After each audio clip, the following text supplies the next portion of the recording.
Evening and welcome all to Friday Night Magpie Live on the eve of Notts' home game against Harrogate on Saturday, despite the monsoon rain conditions we've had for the past 24 hours or so. No issues reported by Notts. They've put out a social media tweet to say no issues with the pitch. Game goes ahead as planned, 3 o'clock, and it's a game in which Notts, the form team of League Two, will be going for a sixth successive home league win. They'll be going for 6 wins out of 7 overall in the league, third place, and with a combination of results in which Walsall and Swindon do not win, Notts can go top of League Two. Who would have been putting their money on that at the start of the season?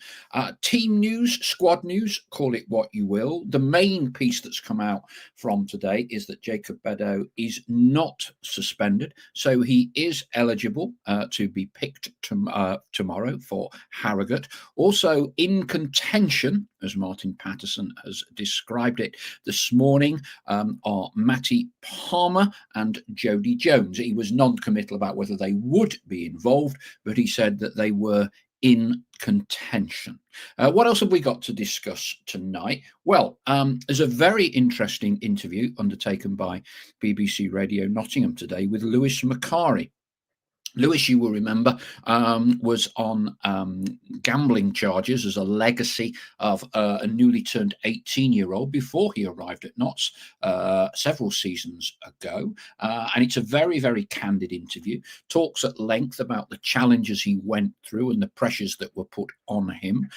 He found out literally a couple of days after Notts lost out in the playoffs.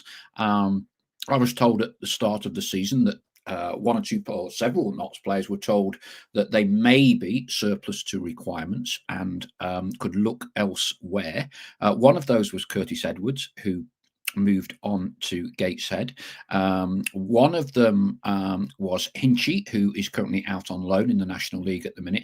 And the third was Lewis Macari. Well, Lewis has shown tremendous resilience and character coming back from the cold to forcing his way back into a regular place in the starting lineup. And in this interview, Lewis talks, as I say, at length. It's very good indeed. No sanitized sound bites, from the heart interview about Lewis and the challenges that he went through. I think it's an excellent piece. Please listen to it if you get the opportunity after this show. And I guess another one of the principal talking points is the third kit stroke fan kit that was released finally by the club yesterday. I'll go into chapter and verse as best as I have been able to pick it up, and as to why there is a fan kit and why the third kit will be different to the fan kit, why it is not one and the same. It's a little bit complicated. Basically, the Football League turned down or did not approve the shirt that has now become the Notts fan shirt. I'll explain a bit more later in the programme. Let's get some thoughts from the flock this evening. As always, the show is brought to you in association with JH Accountants and with the Big Shed at the Trent Navigation. Thank you for their support. If you there's a red button, please like and subscribe if not already. Let's get some thoughts from the flock. Spotters badge 550 tonight, Nigel Bosworth. It seems that we're starting to gel together now. Come on, you pies, says Nigel. David Dawes, let's see if we can transfer that 45 minutes from Monday night to 90 minutes on Saturday. Greza Maxwell, I'm afraid I'm going to miss this evening's edition live as I am attending the second eldest daughter's Holy Communion. So I'll watch on catch up later. The new fans shirt did not live up to the hype or fans' expectations for me, he says. Richard Elvian, evening. Glad Beddoe is still available tomorrow. Not made my mind up about the fan shirt yet. Why not simply issue a straightforward third kit to fans. I'll explain everything very shortly when I've read through the first cross-section of messages from the flock, Richard. Jurgen Halligan, evening to Jurgen. Mix-up with Bedo was that Robertson was booked and not Bedo against Crewe. And Jurgen goes on to say, I have mixed feelings about the fan shirt. Not really a retro one, but of course, I've ordered one. Mark 24, whilst I do think we'll win tomorrow, assuming it's on, it will be, Mark. I don't think it'll be as easy as some are predicting. But Chatwin, evening all. Not a fan. I don't like the fan shirt. Let's hope next time they consult fans for their opinion. Ian Cooksey goes a stage further. That fans shirt is horrific, in my opinion. Looks like somebody has gone mad with an etch-a-sketch. Jonathan Hammocks. Excuse me. Hello all, it's Jonathan. I did the first team talk a couple of years ago on YouTube. Just wanted to say, keep up the good work. It's a really good watch. I've got a good feeling about this season. Nobody really wanted Martin Patterson before the start of the season, but I love his infectious character. And he put his own style on the team. He would have got us up last season. Jurgen Halligan, 700 shirts sold at £50 each. That's £35,000 in the kitty so far. But Chatwin, think Palmer and Robertson would be an amazing partnership in midfield. Probably the best in League Two. Tim Watchon, evening all. Harrogate with 5 consecutive defeats is a must win as far as I'm concerned. With another home match next week, it's a chance too good to miss. However, probably more difficult than we all think. Hello from Karen Knight. Paul Mantle. I'm still buzzing from the Monday game. Big win tomorrow. Go top. Then just 15 points clear come Christmas. What could possibly go wrong? Royston says Notts need to give Scott Robertson a good contract, as I'm sure clubs will have been watching him. Jurgen Halligan, Walsall at home and 2 points clear, so won't go top, he says. If Walsall Swindon both lose or draw and we win, we go top, counters Ian Cooksey. Pythagorean, evening. Wonder if Didsey, aka David McGoldrick, will become available in January. Dave Hartshawn, evening Paul. Nice to see Scott Robertson has just signed a new 3-year contract. Has he? Has that literally been announced in the last few minutes? I'll let me know, Flock. I've not seen that, but if that's just gone down, then we'll gladly discuss it. But as I say, I've not come across that as at the moment. But Chatwin, Macari seems to have had a massive weight lifted, and it shows in his play. Paul says Robbo has signed a new 3-year contract. Jonathan Hammock says the messages you've just read out were ones I meant to send several podcasts ago. David Hartshawn, oops, make that 3.5 years. Evening from Spain, says Elvis Bot. Duncan Comrie, evening everyone. Jurgen Halligan, Robbo signed the new contract. Looks like I'm taking the flock at its word, so that is good. That is good. We'll come on to that in a moment. Stephen Newton, evening all, not sold on so-called fan shirt. I'll not be bothering my wallet on a shirt my black and white heroes won't be wearing. Match worn 3rd shirt will be much coveted come the end of the season, says Richard Elvian. Gazali, if that's a fan shirt, then what is the home and away shirts? All build up from the club about a special retro shirt. Steve Silver, hello Shuey.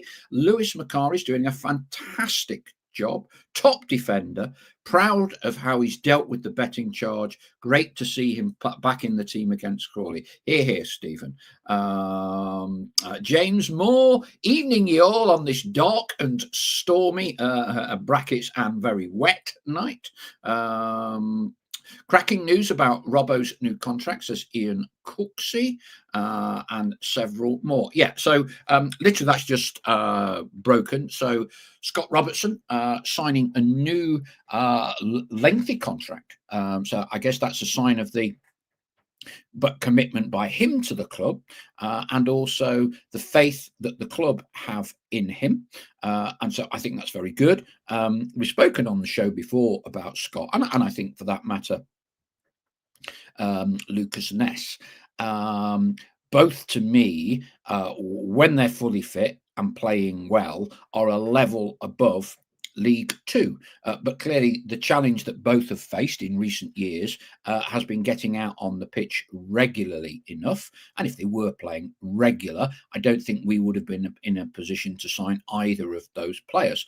So clearly, this has been a big season for Scott. You know, saw him, as I've mentioned on many occasions, doing his rehab down my gym. You know, and had several chats with him. You know, he had a setback pre-season or during the close season and ended up having a little operation. And he's, well, I think every player works very hard under Martin Patterson, and he's been worked hard. They put him through quite a few minutes, and you know, the contract that he's now signed, I think, is testimony to the hard work that he's put in. I don't think his ability has ever been in doubt. All about getting the games, and so I think that is excellent news.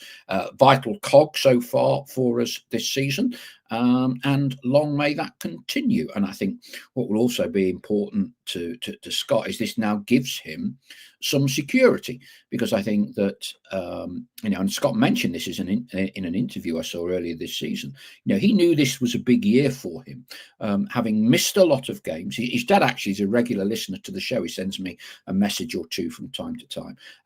This was a big year for Scott, and he knew he needed to get games under his belt. And had he not been able to get games under his belt, he would have been out of contract at the end of the season, and clearly there would have been a big question mark. So I think it's great. He must, I'm be sure, absolutely delighted. You know, and let's keep this run of games going, and let's keep ourselves climbing up the table. Right, what else have we got? Right. Cracking news about Robbo's new contract, says Ian Cooksey. Steve Geldahl is a fan as well. Paul Topley, me old Greenwood Dale mucker, spoke to Robbo's dad at Nottingham train station just before his injury. He travels down from Scotland regular, and he's a smashing bloke. Yes, that's right. I mean, one of Scott's claims to fame is he crossed the Rubicon from Celtic to Rangers, which is not necessarily a massively done thing in Scotland. He's a pretty good golfer, Scott, as well. And yeah, so that was quite a big move for him at the time in terms of crossing over the divide at schoolboy or teenage level from Celtic to Rangers. You know, and even at that level, it's still big news. So, you know, great news. Wasn't aware it was in the pipeline, but as I say, excellent news. James Moore says, Robbo signing is great news. He brings something fairly unique to the team with his no-nonsense approach. Yes, I think that's an excellent point, James. He is more combative than many of our players, and I can certainly see the characteristics that the head coach would like in him as an individual, and like in his team generically. Debbie Kate says, agree, McDonald and Ness are also valuable assets. Will be interesting to see whether this is the first of several players to be offered contracts, you know, before the end of the season, and whether they decide to get them under contract sooner rather than later. Am I the only one, says Andy Eason, who thinks we haven't had a midfielder so worshipped since Andy Hughes? Yeah, remember Andy Hughes bombing up and down. Luke Beardsley, evening all. Sorry a bit late for the show tonight. Very pleased Robbo is staying long term. Richard Elvin now need Jatta to add to his contract expiring in 2027. So yeah, so that's Excellent news, Scott Robertson. Let's just address, I think, the third kit, fan kit, and kind of give you a chronology of events, and perhaps have a bit of an explainer of how we've got to where we are.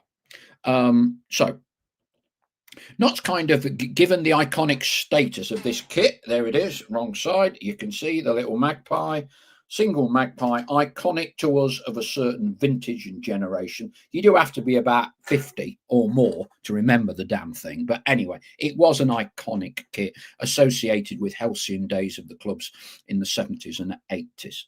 So, the club are aware of the importance of that magpie and the way it is revered. So they look to produce a limited edition third shirt with the single magpie motif. And what they ended up coming up with in conjunction with Puma was, as you've seen, basically a white shirt, but with kind of a fancy take on the single magpie motif, so that it is, some people call it etch a sketch or whatever, but basically it's the single magpie motif done as like an outline across the whole shape of the shirt. Sometimes when you look at it, you can't see the magpie because it's not like a logo like this. It's kind of an arty version of it. So the club did that shirt, got them all made up and everything, but there's a rule, EFL regulations. It's been in place for quite a long time, where you are not allowed to have two logos on your shirt. You're only allowed one logo on the shirt. So when the club submitted the shirt for approval to be worn as a third kit in a limited number of away Football League matches, the club were surprised when it came back that the Football League would not approve the shirt. Their argument was that it was two logos, therefore it failed the regulation.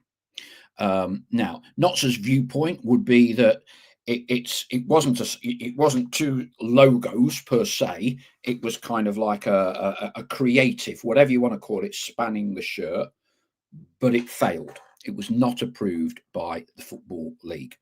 At that point, Notts have a problem and an issue. They liked the shirt, and their view was they wanted to make it available to fans. So what happened was that they took the view they wanted to make the shirt available to fans and to sell it, and so referred to it as a fan shirt, and they got basically what will be a predominantly plain white shirt without the graphics of the Magpie logo on the shirt. That will be the player's third kit.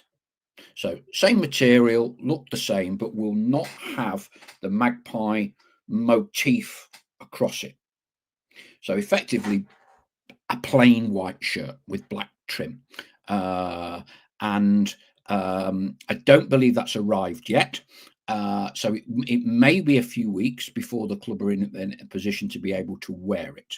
Okay, so that is why there is a fan kit, and why there is a third kit which will actually be worn by the players. Now, hopefully that kind of explains it to everybody. The shirt has sold very well since it went on sale yesterday, and the latest numbers I've been told, the club's sold 1,300 shirts, and they will be expecting the more popular sizes to sell out tomorrow. So from a commercial perspective, the shirt has worked, and it's clearly been popular in terms of the number of sales. Look, it's far from ideal that they produce a shirt that then gets vetoed by the league, so then has to become a fan shirt. But that, as I understand it, and I've exchanged information with the club and all the rest of it. That is how we have come to the situation where we have arrived. Don't know what your thoughts, what your views are on shirts, logos evoke huge emotional reactions from supporters. To remember really that single Magpie motif, you've got to be 50 and above. Well, you just wouldn't remember it, because the last time we wore it was in the early 80s, which is 40 odd years ago. And sometimes people of my vintage will harp back, black and white specs, whatever, greatest logo ever, etc., etc., etc. Not buying this shirt because we couldn't quite see what the logo is. But I'm not sure how many shirts are bought by over 50s. By and large, it's a slightly younger generation. And from the sales figures that I understand Knots have made, which is 1,300 sold in a little over 24 hours, then clearly it has proved very popular with the rank and file of the Knots supporter base. Clearly, the debate about fan kit and third kit is not great. But I guess the club have tried to do the best they can under the circumstances. Let's see what else we have got on the messages on that one. So the yellow one, the yellow shirt behind me, looking according to Paul Mantle, would not be allowed today. It's a very good point, because it's got two logos, and you're quite right, it wouldn't be allowed today. It wouldn't be allowed today.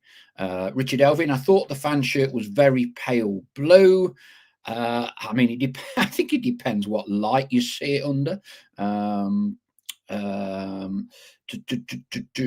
James Moore, I wonder if it'll even get a run out. Our green shirt doesn't clash with any other teams. Yeah, you are allowed dispensation for a third kit, James, by the EFL. And it's my understanding Notts would wear this kit for a maximum of 4 or 5 games. But there are historical precedents with third kits being used for a limited number of games. And as I said, if you go back to 1980, 81, 82, Notts had 3 kits in those days: black and white, yellow and blue. So a third kit is not necessarily something that's massively new. But look, that's where we are. People are going to have subjective views on the shirt. They always will. A purely personal view from me. But this is me as a 60-year-old. I would have just gone a very plain shirt, and I would have changed the logo. I wouldn't have had the club's current logo on it. I would have had this motif logo. And what you are allowed, if you take a look at clubs like Sunderland have done this year, Arsenal, they have different logos from first to second to third choice shirts. So a lot of clubs have gone down a retro route and use an old logo, but they put the logo. They don't use the club's current logo. They use the old logo and do it prominently like that. And if you're asking me for a personal opinion on it, that's probably what I would have done. And I'd have maybe even had a conversation with the University of Nottingham and say, look, we're going to bring out a third shirt, old logo. Would you mind awfully if we kept the shirt blank? You'll get lots of positive PR about it. We want to keep it blank. We can say that whoever it is, University of Nottingham, agreed not to put your logo on the shirt as a gesture of goodwill. And that way you get a very clean, proper retro shirt. But that's purely a personal view. And the club, quite rightly, will turn around and say, well, we've sold 1,300 shirts in 28 hours, whatever it is. What's the big deal?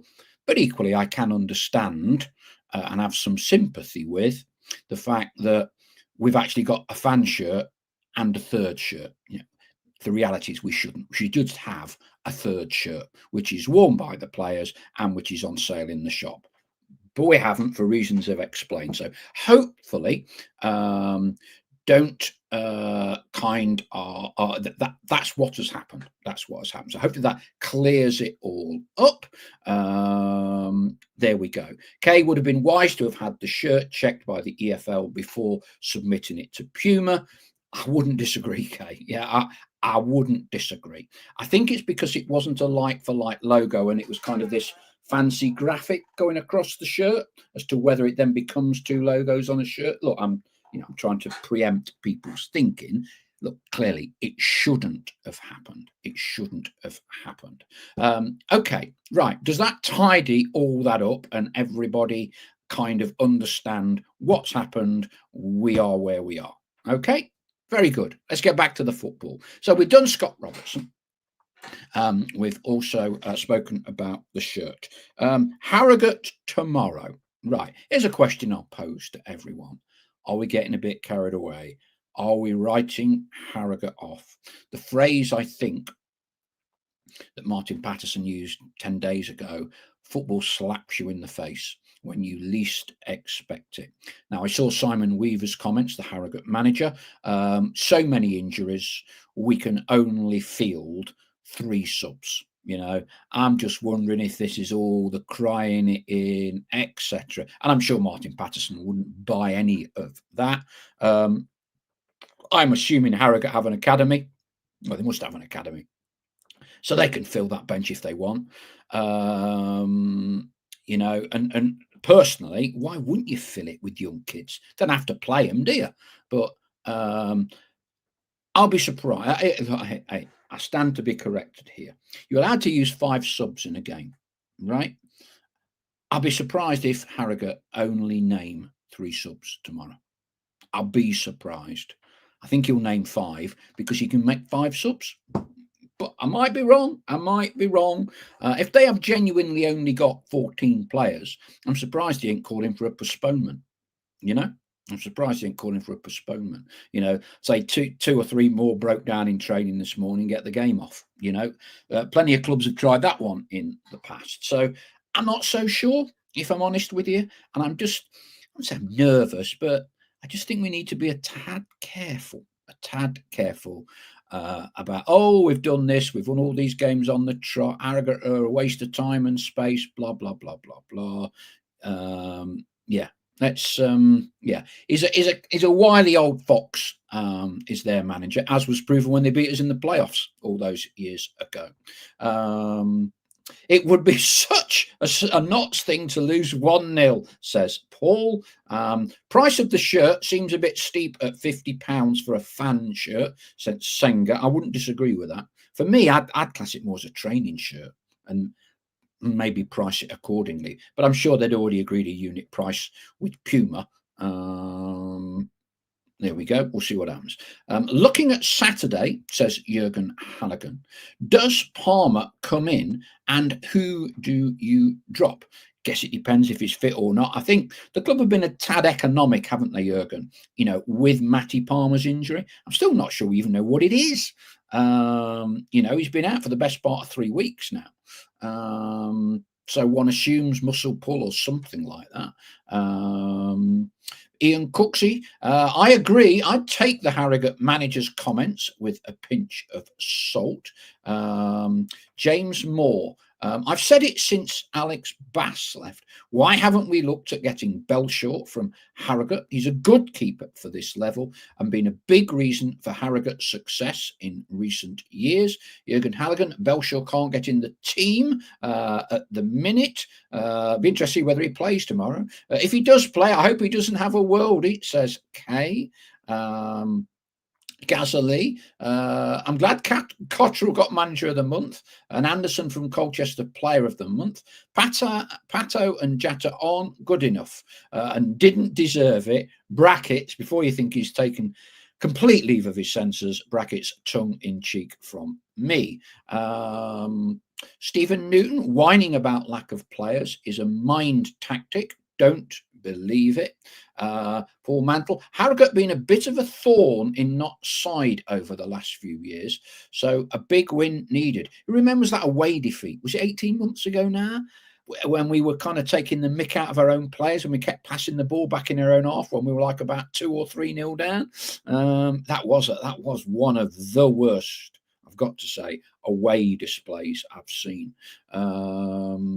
Stewie Silver, wouldn't read too much into those comments by the Harrogate manager.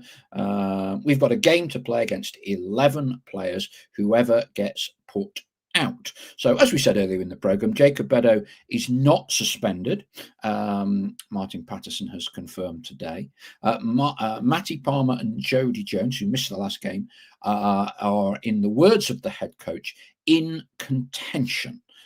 Whatever that may mean, whether that means they're not going to play or whether that means they're on the bench, whether that means they start, don't know. I doubt both would start, if I'm honest with you. Seems pretty loyal to players when they get results. I doubt there would be too much difference. To Monday. Debbie Caton. I think she. I don't think she's read the tongue-in-cheek bit. You're joking, or words to that effect. Look what Pato's done to the tactical moves and confidence of Notts. John W. Sick of the cheating. Watch the rugby the other weekend. No cheating, no feigning injury, no cramp near the end. Very refreshing. Got to do something. It's ruining the game. Ian Cooksey, Belshaw's not played since the 18th of October. James Moore, but when we lost to Harrogate, I bet we had a healthy possession percentage. But it's probably about 84% possession. And whoever was head coach at the time was saying how we dominated the ball. Wasn't that one of the great phrases of our time for those sorts of people? We dominated the ball. They only scored with 3 set pieces. Set pieces don't count. Errol Taylor. Even England were at it with the cheating. Pickford goes down, tells ref he will be fine. Tuchel has a team talk on the sideline. But Errol, when we don't do it, we bemoan the fact and say we're too honest. So then when we do it, we all go, right, we're learning. Good to see us doing it. It is what it is. It is what it is. Whatever the rules are, people bend them. And if you can get away with it, you do. Steve Geldof was there when we lost 3-1 at Harrogate. Very poor that day. But Chatwin, I think Notts should win Saturday. Should. I think we all think they should, but we have to start well. The dark arts, laughs Errol Taylor. Paul Mantle, if Palmer and Jones are fit and on the bench, what a bench to have. Dave Hartshaw, Belshaw is a Notts fan. Give him a chance to play for the club he supports. We did that with David McGoldrick, didn't we? Andy Eason, Ronaldo got his comeuppance last night. Didn't see it. Don't know what he got sent off for, but anyway, yeah, I mean, yeah, I'm sure now somehow or other Portugal will be trying to get some special international arranged so that any suspension he has can start before. I think one of his 2 games potentially will be at the start of the World Cup in America, Mexico, and Canada. We'll see. Lewis Macari. Very interesting interview, I thought, Radio Nottingham and put on the club's website today. Spoke about the challenges and the pressures that he faced after being charged with betting. And it was very refreshing to hear a candid interview. Spoke from the heart. And what I think very few of us, if any, understood was that Notts get knocked out by Wimbledon in the playoffs, and apparently the charges landed on the Notts club desk or Lewis Macari's address, wherever it went. He got them 2 or 3 days after that Wimbledon defeat. How's your luck? How's your summer? That's ruined your summer holidays, hasn't it, in more ways than one? And obviously then has an anxious, nervous wait. I think the way it was with accumulators and bets and however many hundred it was, it makes it sound like he was a systemic gambler. Not actually the case, with ACCAs and multiples, and you can put one bet on, and it can permutate to be 62 different bets. But anyway, under a lot of pressure. And I heard at the start of the season, and clearly Lewis Macari was not involved. He hardly played in pre-season. He wasn't involved in the first team group for the first few games. Yeah, and I heard, as happens at lots of clubs, that 3 players had been advised, by and large, look, if you want to find another club, it might be in your best interests. One of those was Curtis Edwards, who went to Gateshead, Jack Hinchy, who then ended up going out on loan, and the third person I'd heard was Lewis Macari.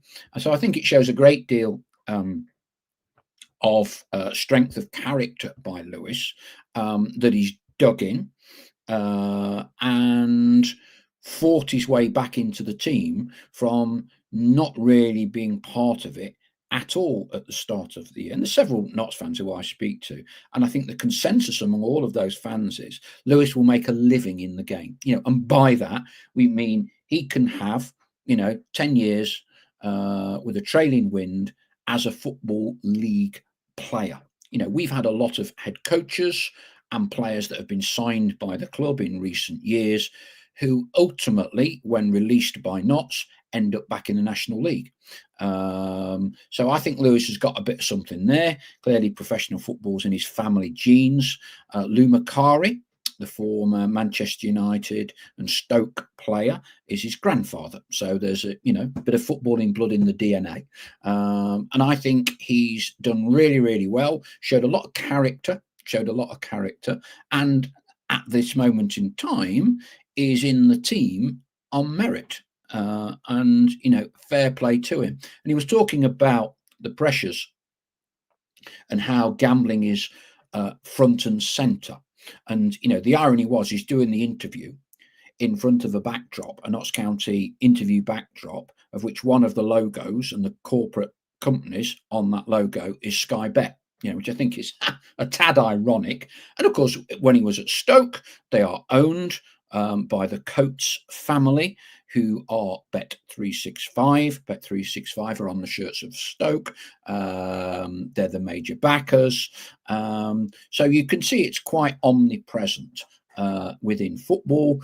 And as much as we talk, we're slightly older, I hesitate to say wiser, but the point being, what were we like when we were 18, 19, 20 and 21? And that temptation is a lot more prevalent, I think, now. When I was 18, to put a bet on, you had to go into a betting shop. There was nothing online. There was none of that. You couldn't go onto your laptop and open an account to physically put a bet on. You had to walk in to a physical, on the high street, betting shop. It's the only way you could bet. Now, which is kind of omnipresent, and that's not defending it, but I'm saying it's omnipresent. It's with you all the time. So if you are an 18, 19-year-old with a few quid in your pocket, that temptation it's much easier to bet now than it ever was in previous generations. Steve Geldard says Lewis Macari is a good defender. He has come on no end under Patterson. What else have we got? Andy Easom, a few tangential comments. Am I right in thinking Sheffield Wednesday have brought out an extremely successful shirt with retro badge incorporated? Don't know. All I do know, I did a bit of research and I've been looking at other clubs. So Sunderland would be one, Arsenal would be another, where they have just the old gunner, the old military gun. Arsenal don't have their modern logo on the shirt. They have the old retro logo. Quite a few clubs have done that when they are producing a retro shirt. And as I said earlier in the program, what a lot of clubs do is they have different logos on their second shirt and third shirt. Differentiates the shirt a bit more and all the rest of it. Ian Cooksey, the Mackhams have got their newer badge on the home shirt and the retro badge on their away shirt. That's exactly how quite a lot of them do it. Pythagorean, the renaissance of Macari. Does it mean El Joffrey returns to Manchester United in January? I guess the whole debate about January is a story for another day, Pythagorean. Me and Stel were going at it, weren't we, in the show earlier this week about the importance of the January transfer window, what you do, what don't you do. For me, it's as important with the players that we move on who are surplus to the head coach's requirements as the ones that we want to bring in, because we've got quite a large squad at this moment in time. Quite a large squad. Stuart Dakin, new on the show, or a little bit late coming on the show. Great news about Scott Robertson. Paul Mantle, to be fair, a lot of the players are coming on under Patterson. Indeed, and that's all part of being a successful, here's a phrase we don't use a lot at Notts County, being a successful man manager, or, modern world person manager, managing people. And I think Martin is good at that. I think he's good at that. And he's a bit of I wouldn't say a throwback, because I think all successful managers know how to manage people. Ian Cooksey, I think Martin likes grafters, no time for players who don't try to his liking. I agree, says Debbie Caton, and I suspect most of us do. Gazali, I spoke with Leeds work colleagues. They recreated the yellow retro shirt with the smiley face badge, sold thousands and sold out. Look, I'm sure this will be a learning curve for the club. Absolutely sure it will. I don't think they're always helped by Puma. There have been, several cases in recent years. Delivery schedules haven't been great and always adhered to. For me, you want to be buying the shirt June the 1st. It's lovely hot weather. You're going on your summer jollies. You want to wear your shirt straight away. Players club wear it for like 4 weeks, and then you can't buy it till the 5th week. You want it summer. You want to wear it 15 times before you play a first league game. And it always amazes me that clubs are not more insistent on those kind of delivery schedules to max out the cycle of the shirt. And look, and I'm on public record as well. I think, I'm not a fan of the length of the tenure of the Puma deal. We've got 2 or 3 more years left yet, believe it or not. I think it's become tired. I think the training wear range becomes very similar. And for the life of me, go after Adidas. We have never had Adidas since the 80s. And there's got to be a deal. I appreciate this commerciality, and I'm not saying definitely go with Adidas, but explore other brands, change. I just think it's all become a little bit tired. And I know we're selling great numbers of shirts, but the reason we're selling great numbers of shirts is we've got greater number of fans. And if you're working on a percentage of 10,000 fans coming and you sell 50% shirts, that's 5,000. If your average crowd is 5,000 and you sell 50% of shirts, it's 2,500 shirts. So, our supporter base now is as good as it's been for decades. So I think we're always going to sell more merchandise because we've got more fans coming and more fans actively engaged with the club. Ian Cooks, he couldn't agree more. Why are Notts always the last to receive their Puma kits? James Moore, it'd be a good seasonal fans competition to design the 3rd shirt and a money spinner for the club. Steve Geldard, if we can move on fringe players and loans not playing, should save wages to bring quality in. Totally agree, Steve. Totally agree. It appears to me that Martin is working with a significantly smaller group of core players than the 25, 26 man squad that we actually have in terms of a full level of personnel. Probably easier to keep happy, and I think he's kind of made decisions on players, hasn't he? So gone on record as before. If you are going to take the choosing the players and moving players on role remit from the head coach or a manager. If that's what you want to do, that's fine. That's not Martin Patterson's job to move players on. It is Richard Montague's job, and everyone's got to be accountable and responsible. That's Richard's job. Yeah, move them on, bring them in on January the 1st. This is not Martin Patterson's responsibility, the way this club operates. So let's see where we are on January the 1st. Steve Geldard, better Gates now than when I watched Notts in the old Division 1. Indeed it is. Although Gates now, compared to the old Division 1 when we were in it, bear no relation to most clubs. Football has now become a huge spectator sport as well as a huge sport for television. Kay said, I would love Adidas. I'd definitely buy it. Andy Easom, good to hear Rod McDonald and Kellen Gordon are well on the road to return. Yes, that was an update given by the head coach earlier today. And Martin, in his own not grumpy way, but I don't know what you call it. But he said, am I allowed to say Jaden Luca is one of my favourite players? He's had an operation on his knee. I still think it's going to be a little while before Jaden can force his way in. But he did give a good update. I got the impression Rod McDonald was ahead of Kellen Gordon, but it's always difficult to tell. Okay. Do we have anything else to discuss ahead of the game tomorrow? Fire something in now if there's anything else you want us to discuss.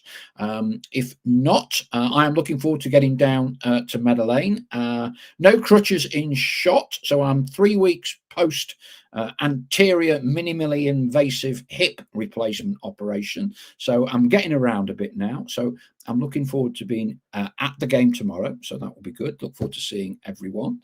So thank you for all your good wishes, best wishes in terms of the recovery. Got down the gym the other day for the first time, hobbled around, did a few stretches, did a bit of walking exercises. We're getting there. We're getting there. So I'm looking forward to Meadow Lane tomorrow. We'll be doing back with the vlog, and we'll be back with the Sunday morning supplement. Debbie Caton says, what would it cost to bin Puma? Clearly, to end contracts early, Debbie, normally involve termination fees, that sort of thing.